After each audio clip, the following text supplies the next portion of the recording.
Morning, please take your seat. Thank you sir. आप mister Jagdish Kumar हैं? जी सर। जगदीश, बताइए अपने बारे में कुछ। सर, मैं जगदीश कुमार राजस्थान के जालोर जिले से आया हूँ। सर, मैंने अपनी स्कूली शिक्षा आलोक पब्लिक स्कूल भीनमाल से प्राप्त की है। ग्रेजुएशन जयनारायण व्यास यूनिवर्सिटी जोधपुर से बीए ऑनर्स में सर मैंने किया। 2014 में मैंने पोस्ट ग्रेजुएशन हिस्ट्री से ही सर किया है। 2014 में ही सर मेरा पोस्ट ग्रेजुएशन के साथ में ही नेट जेआरएफ हो गया था। 2015 की सीएपीएफ में सर मेरी ऑल इंडिया 177th रैंक आई थी। और सर जालोरी ढोल बजाना और हॉर्टिकल्चर मेरी हॉबी है। और अभी सर मैं सिविल सर्विसेज की प्रिपरेशन कर रहा हूँ। अभी तो आपने कहा कि आपका चयन हो गया था। यस सर, लेकिन सर मैंने ज्वाइन नहीं किया सीएपीएफ। क्यों? सर मुझे लगा कि मैं अपनी जो मेरा एक ड्रीम है सिविल सर्वेंट बनना, उसको सर उसके साथ में जस्टिफिकेशन नहीं कर पाऊंगा, तैयारी कंटिन्यू नहीं कर पाऊंगा, तो सर मैंने उसका रिजाइन दे दिया। सर आपने कब रिजाइन दिया है? सर मैंने ट्रेनिंग से पहले ही रिजाइन दे दिया था। और ऐसा करने की वजह ये थी कि आपको लगता है कि सिविल सर्विसेज ही आप करना चाहते थे? जी सर, मेरा ड्रीम है सर सिविल सर्वेंट बनना। अगर मान लीजिए आपका सिविल सर्विसेज में चयन नहीं होता तब आप क्या करेंगे? सर मैं एकेडमिक्स में कैरियर बनाना चाहूंगा। एमफिल पीएचडी कर रहे हैं? सर पीएचडी मैंने भी ज्वाइन नहीं किया। एमफिल कर चुके हैं? सॉरी सर, नहीं किया मैंने ज्वाइन। आपने तो 2014 में एमए कर लिया था, एकेडमिक्स के लायक तो आप बचे नहीं। अब सर इस बीच में तो कोई रिसर्च पेपर वगैरह ना पढ़ रहे होंगे ना पब्लिश हो रहे होंगे। सर मेरा अभी प्राथमिक गोल है सर कि मैं सिविल सर्विस की प्रिपरेशन 100% के साथ में अपना एफर्ट लगाऊं। सर उसके बाद में भी अनफॉर्चुनेटली मेरा सिलेक्शन नहीं होता है, तो मैं सर एकेडमिक्स में अपना कैरियर बनाना चाहूंगा। चलिए, आप मूलतः राजस्थान से आते हैं? जी सर। जालौर से? जी सर। बताइए इस जिले के विषय में इसकी क्या प्रमुख विशेषताएं हैं और क्या समस्याएं हैं इस जिले की? सर जालोर राजस्थान के सदर्न वेस्टर्न पार्ट में एक अवस्थित जिला है। सर इसकी प्रमुख विशेषता है सर ये मछली के आकार का है। सर दूसरा है कि यहाँ पे पूरे वर्ल्ड का 40% इसबगोल सीलियम हस्क पाया जाता है सर, जो एक मेडिसिनल यूज में आने वाला पौधा है। सर जालोर को ग्रेनाइट सिटी भी कहा जाता है, जहाँ पे वर्ल्ड क्लास ग्रेनाइट पाया जाता है। और सर कच्छ के रण का कुछ पार्ट जालोर में है। सर वहां पे एक सुंदा माता का फेमस टेम्पल है, जहाँ पे राजस्थान का प्रथम रोपवे चलाया गया है। सर कुछ चैलेंजेस भी है जालोर के विषय में। चैलेंजेस में सर सबसे पहले है कि वर्तमान में वो ड्रग्स ट्रैफिकिंग और इलीगल लीकर का सर एक ट्रांजिट पॉइंट बन गया है, जिसमें गुजरात में हरियाणा से आने वाली शराब गुजरात में ट्रांजिट की जाती है। सर पूरे राजस्थान का लोवेस्ट फीमेल लिटरेसी वाला डिस्ट्रिक्ट है। सर सिलिकोसिस और फ्लोरोसिस की समस्या बहुत ज्यादा है। ग्रेनाइट इंडस्ट्रीज की वजह से सिलिकोसिस हो जाते हैं और जो श्रमिक वहां पे काम करते हैं उनकी सर जो फेफड़े हैं वो कमजोर हो जाते हैं। और सर ऑल ओवर देखा जाए तो कृषि और औद्योगिक दृष्टि से भी जालोर पिछड़ा क्षेत्र है। आपने सिलिकोसिस की बात की और उसकी वजह यह है कि वहां पे विशेष खनिज मिलते हैं, जिन खनिज की वजह से ऐसा होता है। ये पूरे भारत की समस्या है कि जिस जगह पर अगर किसी जगह पर खनिज प्राप्त होते हैं तो वे खनिज लाभ तो देश के दूसरे हिस्से को देते हैं और उससे होने वाली हानियां इतनी अधिक होती हैं जो केवल उस हिस्से को सहनी पड़ती है। आपको नहीं लगता कि जिस इलाके से जो भी खनिज मिल रहे हैं उनका उससे मिलने वाली आय का एक बड़ा हिस्सा, बहुत नाममात्र नहीं, एक बड़ा हिस्सा उसी इलाके पर व्यय किया जाना चाहिए ताकि कोई लाभ भी हो? अब तो केवल हानि उस क्षेत्र को होती है। पूरे उड़ीसा की स्थिति ये है, पूरे आप बता रहे हैं राजस्थान में भी ये स्थिति है, अन्य जगहों पर भी हम देखते हैं, झारखंड में भी यही होता है, छत्तीसगढ़ में भी यही होता है। सर वर्तमान सरकार ने इसके लिए डिस्ट्रिक्ट मिनरल फाउंडेशन की स्थापना की है और सर इसके लिए जो परियोजनाएं चलाई जा रही है जिस उत्खनन परियोजना, उसके लिए सबसे पहले सर उनका सोशल इम्पैक्ट असेसमेंट किया जाना चाहिए और एनवायरमेंट इम्पैक्ट असेसमेंट किया जाना चाहिए। सर इसके अलावा जो छोटे छोटे जो एलाइड एक्टिविटीज है उस खनन की, उसमें सर लोकल लोगों को जॉब देना चाहिए और उनका स्किल डेवलपमेंट किया जाना चाहिए। साथ ही जो काम कर रहे हैं श्रमिक, उनके लिए सर लेटेस्ट टेक्नोलॉजी वाले मास्क प्रोवाइड किए जाने चाहिए और उन्हें हेल्थ फैसिलिटीज दी जानी चाहिए। रूटीन चेकअप उनका होना चाहिए और यदि सर कोई मेडिकल इमरजेंसी है तो उनको पूरी सहायता दी जानी चाहिए, जिससे सर उन वहां के लोगों का स्वास्थ्य और सामाजिक दशा में सुधार हो सके। Thank you. जगदीश जी, जब आपने सेंट्रल आर्म पुलिस फोर्सेस के लिए अप्लाई किया तो आपके सर्विस प्रेफरेंस क्या थे? सर मेरी सीआईएसएफ भरा था मैंने, बीएसएफ सेकंड था, एसएसबी थर्ड था, आईटीबीपी सर फोर्थ था और मैंने सीआरपीएफ को लास्ट प्रेफरेंस दिया। तो आपने उस एग्जाम को एक ट्रायल एग्जाम के रूप में लिया क्योंकि फाइनली आप बनना चाहते थे सिविल सर्वेंट? यस। लेकिन आपको लगा कि यूपीएससी एग्जाम कंडक्ट करा रही है तो मुझे एक फर्स्ट हैंड एक्सपीरियंस मिल जाएगा कि किस तरह से एग्जाम दिया जाता है। आप सीरियस नहीं थे उस करियर को लेकर? जी बिल्कुल नहीं सर, ऐसा नहीं था सर। उस ड्यूरेशन में मेरे को सर एक जॉब की जरूरत थी, और उससे उसी ड्यूरेशन में सर मेरा फर्स्ट इंटरव्यू हो गया था सिविल सर्विसेज का।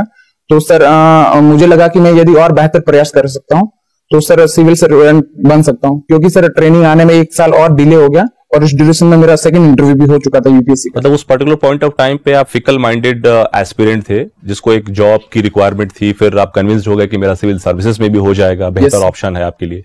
तो आप कैसे कंपेयर करते हैं सेंट्रल आर्म पुलिस फोर्सेस को और सिविल सर्विसेज को, कैसे कंपेयर करते हैं? वो इंफीरियर सर्विस है सिविल सर्विसेज की तुलना में, आप ये सजेस्ट कर रहे हैं? जी सर बिल्कुल नहीं, दोनों ही राष्ट्र निर्माण और सर राष्ट्र सेवा के लिए बहुत बेहतर प्लेटफॉर्म प्रोवाइड करवाते हैं।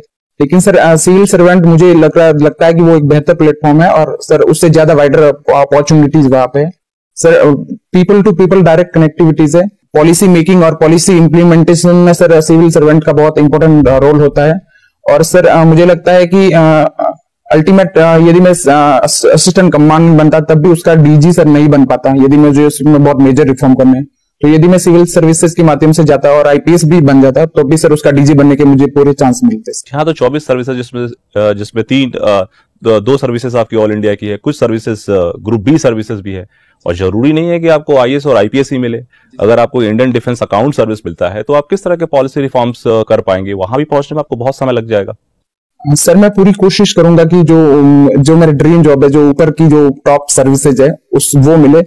यदि सर उसके बावजूद भी नहीं मिलती है तब भी सर जिस भी फील्ड में मैं जाऊंगा, इंडियन डिफेंस अकाउंट सर्विस में जाऊं या इंडियन ऑडिट सर्विस में जाऊं, सर मैं अपना पूरा 100% देने की कोशिश करूंगा, और जितना सर मेरे में पोटेंशियल है वो सर मैं उसको एक्सट्रीम यूज करना चाहूंगा। ठीक है जगदीश जी, ये बताइए जो भारतीय स्वतंत्रता संग्राम का जो डॉक्यूमेंटेड इतिहास है हमारे पास, जी सर, उसके बारे में कहा जाता है कि वो लिबरल पर्सपेक्टिव से लिखा गया है।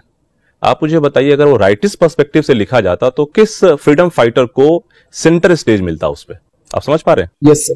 सर मुझे लग रहा है कि यदि राइटिस्ट अप्रोच से लिखा जाता है यदि पूरा इतिहास, तो हो सकता था कि वीर सावरकर है, सुभाष चंद्र बोस है, सरदार पटेल है, उनको सर वेटेज मिलता, ज्यादा वेटेज मिलता है। आप अपने उत्तर से सजेस्ट कर रहे हैं कि जो अभी जो इतिहास है भारतीय राष्ट्रीय आंदोलन का, वो मतलब प्रिजुडाइज्ड है, वो सही पिक्चर लोगों के सामने नहीं आई है, वो किसी पर्टिकुलर पर्सपेक्टिव से, और वो प्लेग्ड है कंप्लीटली। सर नहीं, मुझे सर लगता है कि ये बात नहीं है। इतिहास में सारी धाराओं का उचित प्रतिनिधित्व होना चाहिए, और सर यदि इतिहास समग्र दृष्टिकोण से लिखा जाएगा तो सारे जो हमारे फ्रीडम फाइटर्स है या इतिहास की जो भी महत्वपूर्ण घटना है उनको सर सभी को उचित प्रतिनिधित्व मिलेगा। और चूंकि सर इतिहास में कहीं ना कहीं एक पर्टिकुलर विचारधारा है वो थोड़ी सी प्रभावी होती है, तो सर मुझे लगता है कि इसकी वजह से कुछ जो व्यक्तित्व होते हैं उन्हें ज्यादा महत्व मिल जाता है, और कुछ व्यक्तित्व को सर अपेक्षाकृत उतना महत्व नहीं मिलता है जितना उन्हें मिलना चाहिए। अच्छा, आपने एमए भी किया है इतिहास में, तो एक प्रश्न मुझे बार बार परेशान करता है कि गांधी इरविन समझौता जब हुआ, महात्मा गांधी डोमिनेटिंग पोजीशन में थे और बेहतर तरीके से उसको नेगोशिएट कर सकते थे। मेरा प्रयास ये है कि भगत सिंह की रिहाई वो मांग सकते थे शायद। yes. कुछ लोगों का आरोप है, और हम लोग भी शायद कन्विंस्ड है इतिहास को देख के, कि उन्होंने भगत सिंह की पैरवी ही नहीं की और उस टर्म्स को नेगोशिएट ही नहीं किया जो कर सकते थे। आपको लगता है कि महात्मा गांधी, ये कहां तक सत्य है, और अगर सत्य है तो ये एक हिस्टोरिकल ब्लंडर नहीं किया महात्मा गांधी ने? सर गांधी जी अहिंसा की जो उनका सिद्धांत था उस पर सर अटल रहे, और सर गांधी जी को लगता था कि यदि हम हिंसा के थ्रू किसी भी पक्ष को बार्गेनिंग करने की कोशिश करेंगे या हिंसक जो गतिविधियों में इन्वॉल्व है उनको छोड़ देंगे, तो हो सकता है कि आगे हमारा नेशनल मूवमेंट वायलेंट हो जाए, और उससे एक इनडायरेक्टली मैसेज जाए कि गांधी जी यदि वायलेंट एक्टिविटीज में इन्वॉल्व है तो उनको भी आपको रिहाई करवा सकते हैं। तो सर मुझे लगता है कि तत्कालीन परिस्थितियों को देखते हुए गांधी जी ने सर जो गांधी इरविन समझौता हुआ वो ठीक होता। लेकिन सर इसमें यदि भगत सिंह को फांसी की जगह उनकी रिहाई भी उनको सर फांसी की जगह उम्र कैद हो जाती तो और बेहतर होता, क्योंकि सर एक बहुत यंग एज में ही भगत सिंह फांसी पे शहीद हो गए, और यदि सर वो उनके विचार हमें दीर्घ जीवी होते तो उनके विचार और हमें मिलते। अच्छा ये बताइए, महात्मा गांधी के ऊपर 124A सेडिशन के चार्जेस कितनी बार लगाए गए और कौन कौन से आंदोलन में लगाए गए? सॉरी सर, इसका मुझे आइडिया नहीं सर। जगदीश, जयनारायण व्यास कौन थे? सर राजस्थान के एक महत्वपूर्ण समाजसेवी और स्वतंत्रता सेनानी थे, जिन्होंने सर मारवाड़ क्षेत्र में जन जागरण किया, और सर शिक्षा और जो राजनीतिक चेतना है उसके क्षेत्र में उन्होंने महत्वपूर्ण योगदान दिया सर। साथ ही सर ये राजस्थान के तीसरे मुख्यमंत्री भी थे। अच्छा, ये बताइए कि बाग में और बागीचा में क्या फर्क है? एग्जैक्ट सर इसका मुझे आइडिया नहीं है सर। सामाजिक वन क्या होता है? सर जो सोशल फैक्टर जिसमें समाज के सारे लोगों का योगदान होता है, और जो सर किसी संस्कृति या किसी परंपरा विशेष का प्रतिनिधित्व करते हैं, उनको सर सामाजिक वन कहते हैं। विश्व में आम का सबसे बड़ा उत्पादक देश कौन है? सॉरी सर इसका आइडिया नहीं मुझे। अच्छा, हम किन किन सब्जियों को सबसे ज्यादा पैदा करते हैं देश में? सर टमाटर है, आलू है, प्याज है, इनका सर हम मेजर प्रोडक्शन करते हैं। विश्व में किस सब्जी में उत्पादन नंबर 1 है हम? केला है सर, आलू है, पपीता है और आम सर। पपीते की सबसे ज्यादा खेती किस प्रांत में होती है? जी सर इसका मुझे आइडिया नहीं। अच्छा, टमाटर सबसे ज्यादा किस प्रांत में पैदा होता है? सॉरी सर इसका भी मुझे आइडिया नहीं। अभी भारत सरकार ने कृषि निर्यात नीति घोषणा की है। Yes sir. कितनी अवधि के लिए है और क्या उद्देश्य है इसके?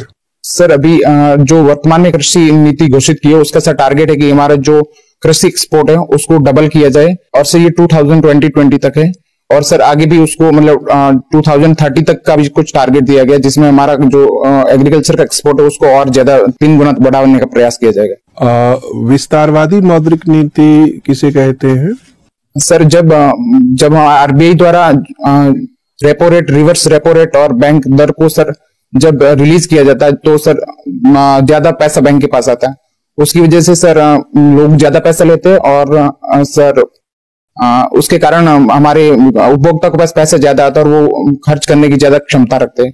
इसको सर विस्तारवादी मौद्रिक नीति। अभी नई बजट व्यवस्था में सरकार ने कर की दरों का इस तरह से इंतजाम किया है, व्यवस्था की है कि जिसकी आमदनी 5 लाख होगी उस पर 1 भी रुपए का कर नहीं लगेगा। जी सर। लेकिन जैसे उसकी आमदनी 5 लाख से ऊपर चली जाएगी उसके ऊपर 20% की दर से टैक्स लगेगा। Yes sir. क्या आपको लगता है कि दरों की यह व्यवस्था कर कानून के अनुपालन में मदद करेगी?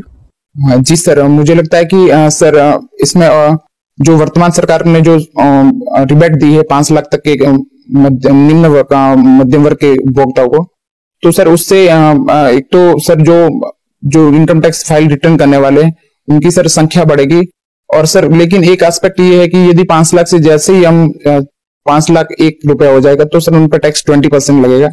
तो सर बेहतर होता है इसके बीच का एक और स्लैब बना दिया जाता। ठीक है, टोडरमल की राजस्व व्यवस्था से उनके चिंतन के बारे में क्या पता लगता है?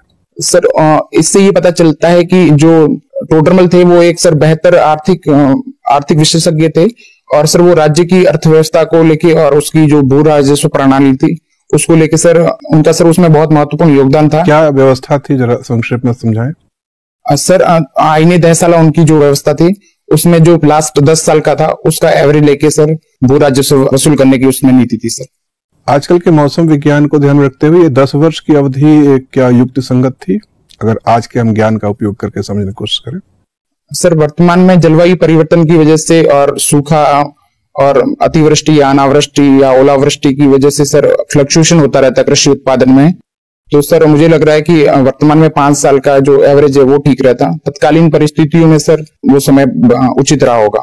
राजस्थान के स्थानीय स्थितियों का औसत निकाल के, जो कि एक सूखाग्रस्त इलाका है, गंगा यमुना दोआब के सिंचित इलाके में, वर्षायुक्त इलाके में एवरेज लागू करना क्या व्यवहार परक था?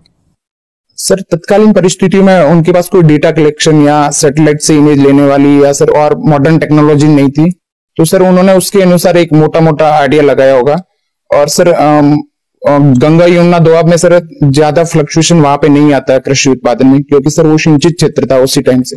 तो सर मुझे लगता है कि वो उचित ही, उन्होंने उचित नीति से 10 साल की जो टाइम पीरियड था वो उचित रहा होगा। अभी भारत के वित्त मंत्री कौन है? सर कार्यवाहक वित्त मंत्री सर पीयूष गोयल सर है, और सर जो ओरिजिनल वित्त मंत्री है वो सर अरुण जेटली जी है। ठीक। जगदीश जी सर। जगदीश, हॉर्टिकल्चर आपकी हॉबी है? Yes sir. ये स्टेम कटिंग, स्टेम लेयरिंग और ग्राफ्टिंग, क्या अंतर है? सर इसका एग्जैक्ट अंतर मैं सर नहीं देख पाया, सॉरी सर। ओके। कलम लगाना किसे कहते हैं? सर एक पौधे की एक डाली पे सर उसके चारों ओर लेयर लगा दी जाती है सर, उसमें जिसकी वजह से उसमें जड़ें विकसित हो जाती है, और बाद में सर उसको काट के अलग कर दिया जाता है। सर किस तरह के पौधे में करते हैं हम ये? सर बेसिकली जो फलदार पौधे जैसे नींबू का है, सेब का है, इसमें सर करते हैं। ओके।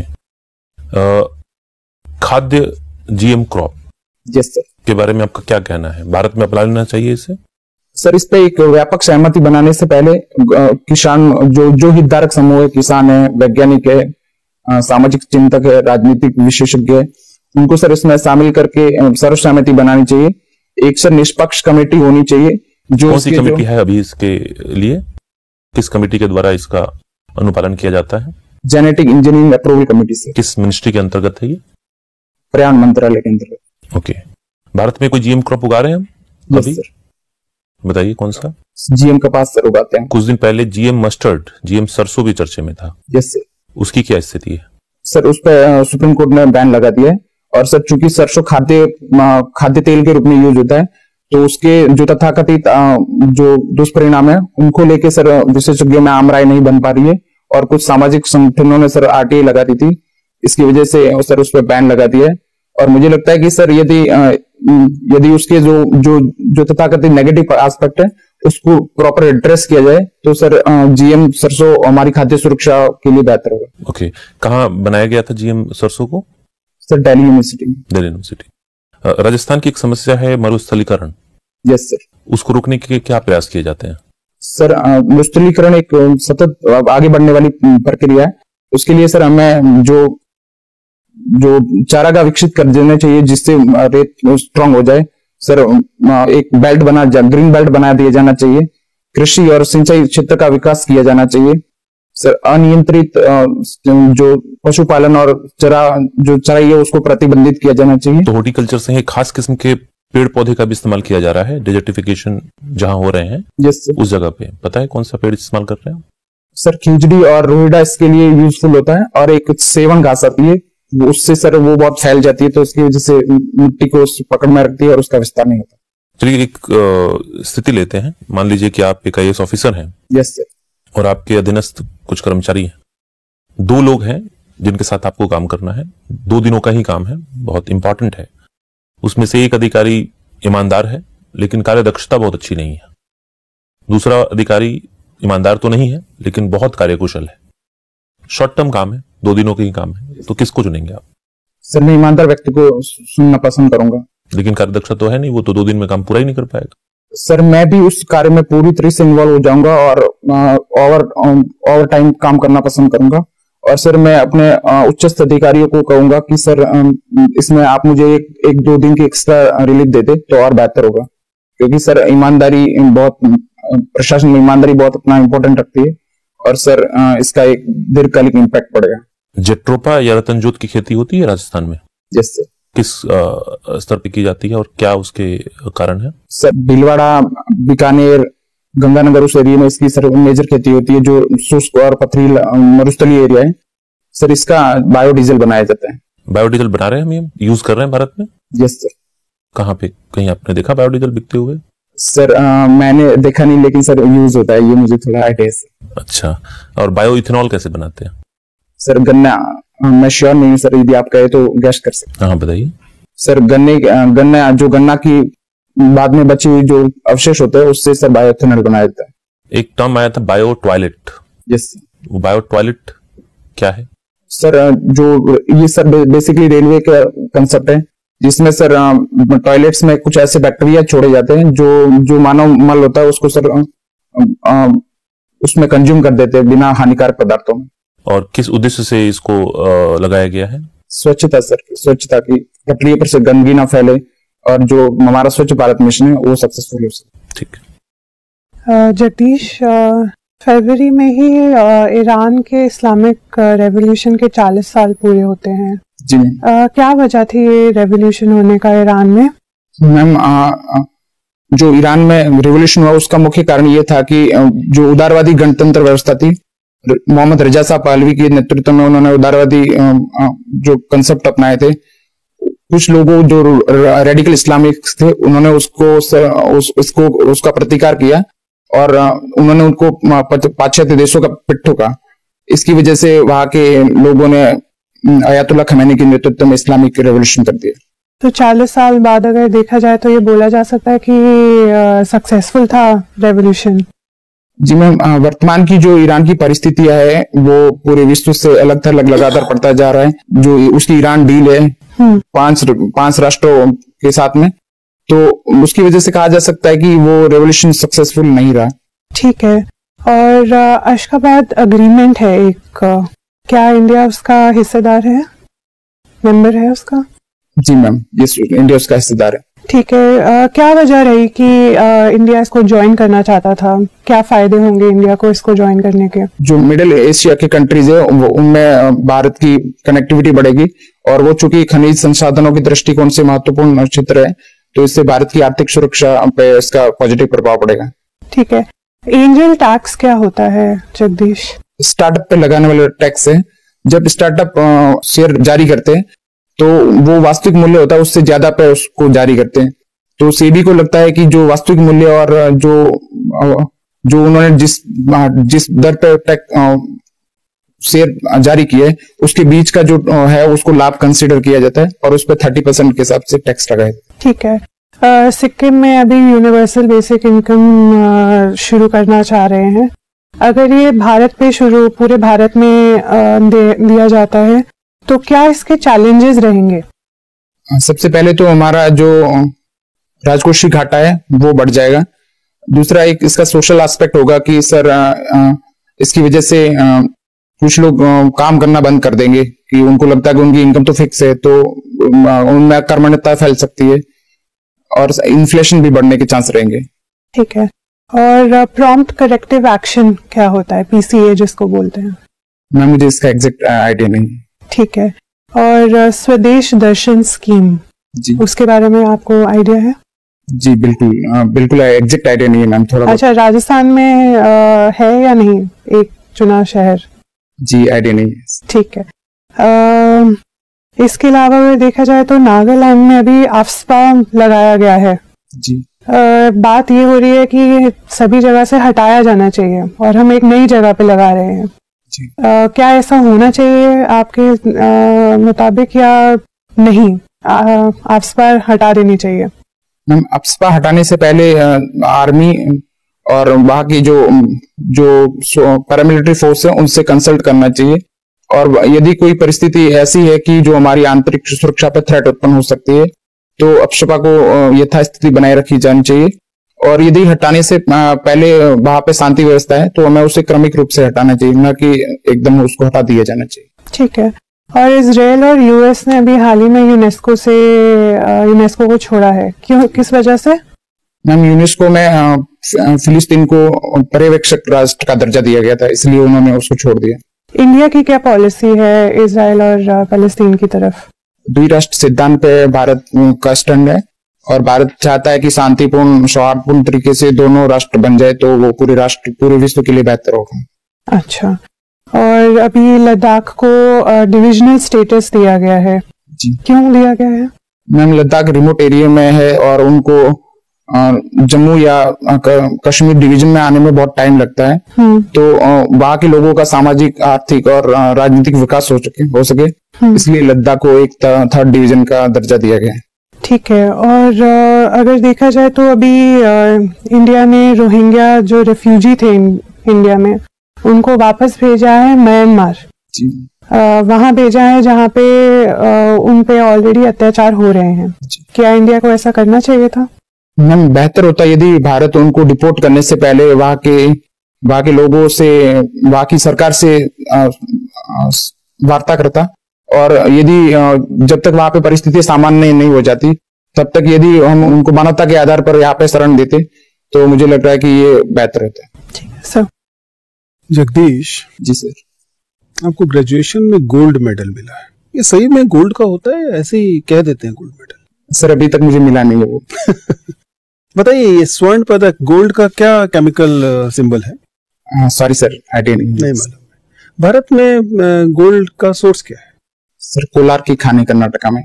क्या उनसे भारत की मांग पूरी हो जाती? जी सर नहीं, भारत इसका बहुत बड़ा इम्पोर्टर है सर।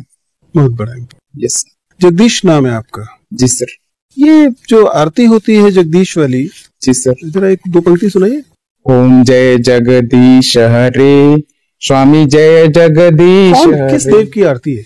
सर मुझे उसका आइडिया नहीं है सर। आपको अपने नाम की, आप किस देव के नाम से आपने नाम लिया है, इसका परिचय नहीं है? जी सर, जगदीश का मतलब सर भगवान विष्णु से होता है, लेकिन ये आरती एग्जैक्ट किसकी है, क्योंकि सर मैं सर जनरली आरती को मतलब नहीं बजाता हूँ सर।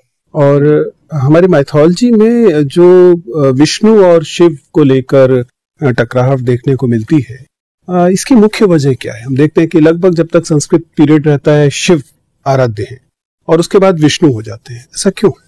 सर भगवान विष्णु को हमारे जो सृष्टि है उसका उद्भवकारी माना गया और भगवान विष्णु को, भगवान शिव को सर उनका संहारक माना। लगभग सारे संस्कृत साहित्य में तो इंद्र देवता हैं, फिर ये विष्णु अचानक कैसे टपक पड़ते हैं? सर ये उत्तर वैदिक काल में सर जो देवता था उनका भी कंसेप्ट सर चेंज हुआ, और उससे पहले इंद्र महान थे, उसके बाद में उत्तर वैदिक काल में सर भगवान विष्णु महान हो गए, जिन्हें प्रजापति कहा गया। ऐसा क्यों हुआ होगा आपके अनुसार? सर तत्कालीन सामाजिक राजनीतिक परिस्थिति ऐसी थी कि उनको सर जो पहले समतामूलक समाज रहा था, उसके बाद उत्तर वैदिक काल में राजनीतिक विभाजन हो गया और उन्हें किसी एक भगवान को सर्वश्रेष्ठ बना। आपका क्या अनुमान है? फिर इस क्रम में आगे चलेंगे तो अगला कौन सा देवता होगा जो प्राथमिकता पाएगा और अब जो देवता है वो पार्श्व में चला जाएगा? सर मुझे लग रहा है भगवान शिव फिर से वापस आएंगे। Yes sir. ठीक है जगदीश, आपसे बात करके अच्छा लगा, आप जा सकते। Thank you sir. Thank you ma'am.